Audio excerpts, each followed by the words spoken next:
what I really want to look at today is how you got into being a photographer, and then, your journey to really making a career out of it.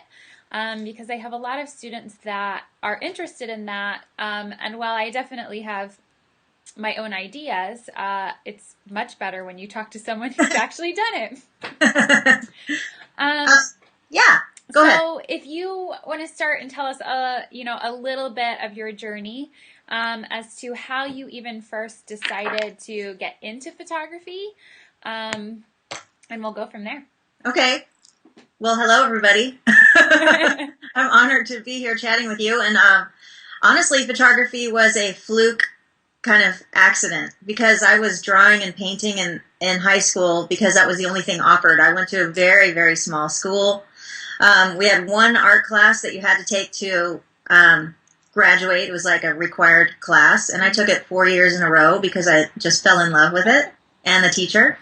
I think she kind of saved my life because I was going through a really hard time, and she just provided everything that I needed, and then encouraged me to follow the artistic side of things. And I didn't know that I was talented in that way until she pointed it out. And so then I went through a little bit of a emotional transformation myself, where I was being pretty I don't know what the word is. I was basically, well, I've said it before, it's on my website. So I had a drug problem when I was in high school. Mm-hmm. And then I went to treatment when I graduated. And after that, I flew to Minneapolis to get away from all the people I knew and start over, and decided to go to art school because my high school art teacher had planted that seed. And so I don't think that would have happened had she not said something to me just about the fact that I was talented. So I went through the first year just painting and drawing, and thinking that would be what I did. I didn't have any career ideas. I just wanted to make my work because that's what I liked to do. And then we had to commit to what is our concentration going to be for the rest of the time there? And so I literally was standing there with the paper in front of me. I remember it vividly, and I was like, well, thinking about fine art, basically drawing and painting. But what occurred to me was that when I moved in second grade, I really loved the pictures that I took that documented those people that I was moving away from, and how important photography was to me to remind myself of these events that were important to me. And I just wrote down photography. I had no experience at all. It was just that one thought, and then I wrote photography, and that was that. Wow. That was a long explanation. No, that's great. I always love hearing everybody's journey as to how they ended up where they ended up. And I find so often it tends to actually be something like that it was not this really planned, distinct thing, that there were little pieces of the puzzle that just kind of fit together as you kept moving forward. Definitely. So once you started studying photography in college, how did that, were you planning, like you wanted to be a freelance photographer, did you have a plan, or it was just, I like photography? I'm a rebel, so I don't like picking things. I feel like that picking something equals death. Like, don't make me, decide that I'm going to do something for the rest of my life. That just doesn't work for me at all. So I was I was 19. I just gotten sober, and I was still figuring out how to be comfortable in the world without drinking and using drugs and all of that. Mm-hmm. And I just wanted to make my work because that's what really felt fulfilling to me. So I wasn't planning on a future. I could barely think about how my day was going to unfold. Yeah. And so I really just wanted to make my work, and being in art school really gave me that container where I could just focus on my work. And that was amazing. So I think for me, the art school that I went to was conceptual in nature more than like focusing on technical stuff, which I'm glad, because we did take classes in those things, but it wasn't the major focus, and I wasn't ready to learn those things yet. I was more interested in how to express myself visually in a way that could illustrate what was going on underneath the surface of my life, the things that people didn't see necessarily with their eyes.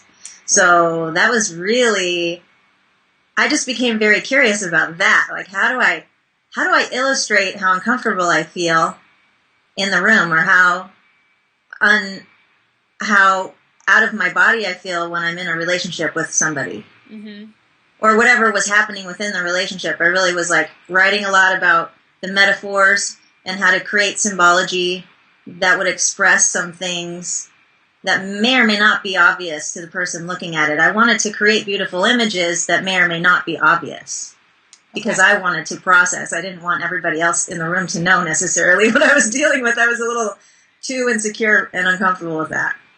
So, since you were a little uncomfortable with that, how did you when did you actually, start showing your work? And then how did you deal with that when that can always be challenging as a creative person when you put your work out there and you are getting some kind of feedback? Yeah, I did start showing my work immediately when I was in college. I just didn't necessarily share what the underlying theme was. So I would name something nest, but wouldn't explain what in the world that was. So showing things is different for me than actually explaining the underlying meaning. And now I'm getting more comfortable with that. But for me, my mom actually taught me something when I was in college because I was coming up against these juried shows where like you would submit things to like 3 to 5 images of your best work and you'd have to pay money to enter. And there were 5 jurors and I would think, they're not going to pick anything of mine. Yeah. So why bother? And my mom actually told me that you have no idea. You're deciding something about them and what they think about your art, and you don't know them. You don't know what they're looking for. You don't know how many people submitted work. Maybe you're the only one that submitted. You're making an assumption there's going to be like thousands of entries. You don't know. You don't know if your work is going to be the work that they see the first thing in the morning when they're ready to go, or right after lunch when they're feeling like taking a nap and sort of over it. So it's really not up to you to decide and then not enter. It's up to you to make the decision to take action. And so that has led me to, I think, almost everything else in my life as far as like not deciding for other people what's going to happen, but just taking the action and seeing what happens. And usually, I mean, I've got into some pretty significant things, and it was because I didn't look on the outside about who was doing what or get in the frenzy of how many people were submitting work or what other people were doing. I really just looked at my work and felt intuitively what I felt was the best work to include, and then I would get in. Yeah, I think that's so important. And I thought it was funny, when you said you were thinking, well, there are probably all these people submitting, because when I was first applying for teaching jobs, I was in like the opposite la la land, like, oh, there aren't that many people applying for this job. And I interviewed at one place and they told me that 450 people had applied for that position. And all of a sudden reality hit, like, oh my gosh, and I'm brand new and I have no experience, and I'm going against people that have experience. But I was totally the opposite, like filling out applications thinking, I don't know, like I was the only person looking for a job at the current time. Totally. I know. That reminds me of, I last minute decided, why don't I submit my application to go to grad school? And I like threw my stuff together and submitted it, and I did not get in. Thank God. And one thing that's kind of key about not getting into things, or we could talk about the summit a little bit if you want to, but I've had rejection and, positive praise around things that I'm doing. And it's really important to not take things personally, although that's a difficult thing to practice. But when you recognize that if somebody says no, there's got to be something the universe wants you to know about, an opening that wouldn't have occurred if you would have gotten that thing. Does that make sense? That does make sense. I think we get hung up on get hung up on the nose as just a bad thing.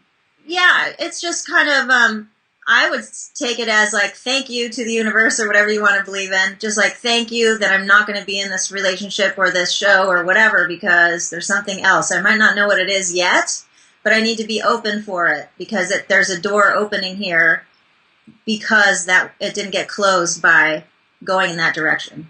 Right.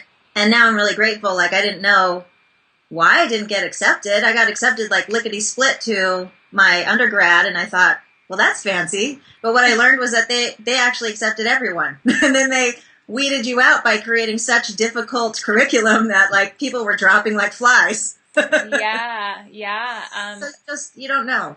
Right. Right, you don't. So you just kind of have to keep on moving forward. Yeah. So once you got out of college, where did you go next, and where did that kind of lead with your path in photography? Because then there's a point where, how do you start to turn it into something that brings in money? Yeah. It's been a lifelong journey. I still was rebellious and wanted to just make my fine art. I didn't want to make my fine art to sell it. I was making my fine art to express myself. And so I had a lot of fine art in my closet and in my portfolios. Maybe I'd show it, but it would then return to my portfolio. And it wasn't something I had actively pursued while I was in school to figure out. Like, we took one class in the business stuff and I was sort of checked out. And so I didn't know any of that stuff.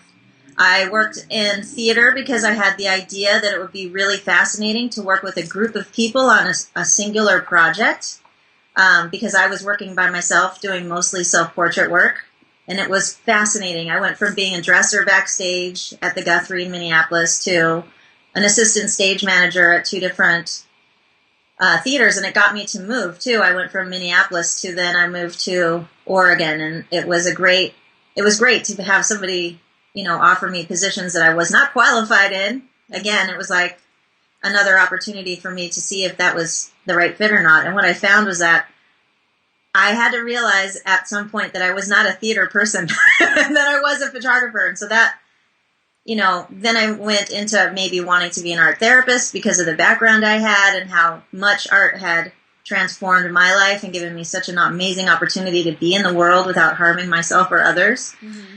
But that didn't stick long enough for me to get through even 1 year. I was just at the community college taking classes to become a counselor, like a drug and alcohol counselor, before I got my master's in art therapy, and I didn't even make it through the year. I was just like, I can't even be in the room with all these people. It brought up too many issues. Okay. But so it just kept leading to other things. I kept just trying things out, and they would be amazing for a while, and then I would get bored or rebellious or whatever you want to call it, and then change my mind. And I have to say that my life has been a series of giving myself permission to change my mind.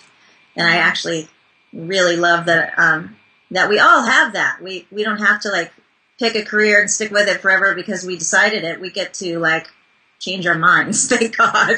Right. And a lot of that has to do with where we live. Right. And so anyway, fast forward, I was dating a guy. I had ended up back in San Diego. I was working with Miguel Ruiz, who wrote the book, The Four Agreements, and that was really my life for about 5 years. I was in the bubble of that spiritual practice, and it shifted a lot of things for me personally around why I was suffering a lot, and it had a lot to do with my beliefs and thoughts and taking stuff personally. So I was clearing all that stuff out. It was another level of my own process was happening, and I wasn't really making much work. And I was dating a guy who said, he lived in Carmel, California, and said, why don't you just do weddings? Because Carmel is such a hot spot for really high-end weddings, and you can make some money. And I thought, okay. I mean, literally, he just said something, just like writing down photography as my major. It was like a thought and a yes. And so then I started doing that. And that, I think, is where I learned about the technical side of photography, because in a live, can't do it over kind of situation, I needed to know how to deal with a lot of lighting situations, how to deal with people when they're moving around and doing things and I can't tell them to stop and redo it. It was really amazing for me in a lot of ways. So, and I did that for 5 years until, again, I knew that it wasn't my calling. And evolved into e-courses. I just keep checking things out and seeing what resonates. Right. So as you were doing the weddings and you had to now figure out the technical end of things, how did you go about doing that? I worked for other photographers who were very well known in the industry, and I assisted them, and I worked at their office so I could figure out what was happening, not just showing up at a wedding with my gear, saying I'm a photographer, like a wedding photographer now, but really being apprenticed to a master first. And that's how I learned. I don't know that I would have had such a deep understanding of depth of field if I didn't work with a photographer who really relied on that a lot. Mm-hmm. And I still use the camera gear that he started me on, and everybody switched to Canon when it went digital, and I just still have a fondness for Nikon, and and I don't talk to him anymore. He, we had a falling out because he wanted me to sign something that said, I will never do my own thing. And that was, again, I can't do that. Right. So it sort of propelled me into doing it for myself. And that's when I started making money, when I like stepped into my knowing that I deserved to make money in that way, like not listening to him saying you're not ready yet, but really just saying, yeah, I am. And then deciding to be a high-end wedding photographer because I didn't want to be working all the time. I wanted to create beautiful work with people who respected my talent and let me do my thing. And so throughout the years, I just realized what I didn't want and what I did want, and just kept shifting who my people were that I would work with. So, so you said you worked with some really high-end photographers. How did you convince them that they should let you work with them? I looked online for a while, looked at websites, and the ones that I resonated with, that I thought their website was beautiful and high-end, and you can tell the difference right away if somebody really invested in the look and aesthetic of their website and their work, really, I felt it, I would email them and tell them. I would just tell them that I'm very inspired by your work, and I would love to meet with you and just talk to you about what you do and how you got where you are. Mm-hmm. And it would just, I think, really connecting and creating relationships was the key for me. And so did you work for them for free most of the time, or were they paying you anything? They were paying me money.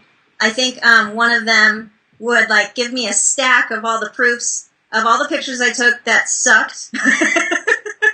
And like say, this is all the money you wasted today, and we had a good rapport. So it was kind of like, they were messing with me, but also teaching me a lesson. Like, I need to pay attention to what's in the frame and not just take pictures because there's a wedding happening, but really look. So they, I really learned by trial and error and other people's money, I guess you could say, how to pay attention and be a really thoughtful photographer. And so as you were getting into the high-end photography, how did you kind of position yourself to get into that and charge those prices and get hired for those weddings? Well, the first thing that I think I had to my advantage was that I did work with Miguel Ruiz, who taught me that everybody has a point of view and an opinion, and you don't have to believe it. So even though there were people that made more than me and had been in the industry longer than me, they had a belief about why they wouldn't charge more. And I didn't have that belief, so I just went over their pricing, and it wasn't exactly the way you're supposed to do it, but I didn't believe in those constructs, and I did it anyway. So that was part of it. I was able to like go high quicker than others because I decided to, and I didn't have that belief system. But also, I knew it. Like, I knew in my body I was talented, and I visualized myself.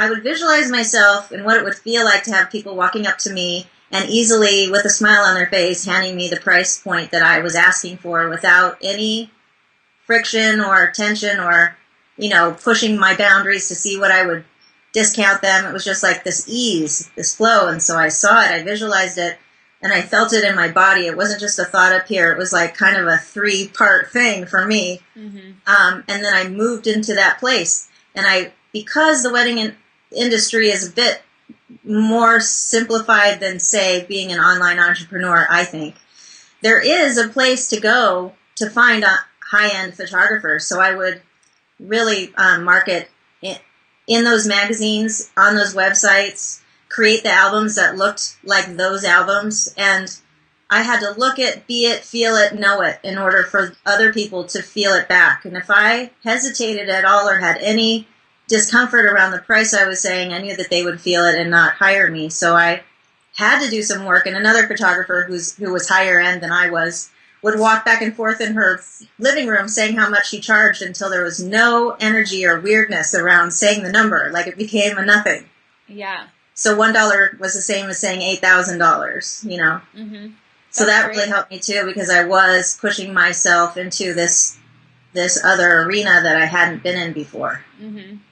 So once you left the wedding photography and kind of went off to do more of your own thing, and I know you got a cover on National Geographic and you were in Oprah magazine, how did those things happen, and how did you kind of transition from the technical part of wedding to photography to, I think your work looks more like you've gone back to almost what you were doing in college and more Yeah. about, the story and the feeling behind it. Yeah, I'm actually going to LA this weekend to take a workshop with one of my, like a photographer that I admired back when I was in college around this idea of doing self-portraits with symbology. So I'm really excited. I get like goosebumps thinking about it because now I feel ready again to do that work. Mm-hmm. But the National Geographic thing is another testimony to taking action because it was an out of the blue thing. I did not contact National Geographic. They contacted me because I had entered a contest in another magazine and got in it. And so it was PDN magazine, Photo District News. Every year they have a wedding competition. And I picked the ones that I loved and I sent them in. And I think 3 or 2 got in. And National Geographic editors were looking through it. And they were doing a story on where the essence of love comes from, like scientifically. Huh. And they liked one of my pictures and emailed me and asked if they could use it on the cover of their magazine.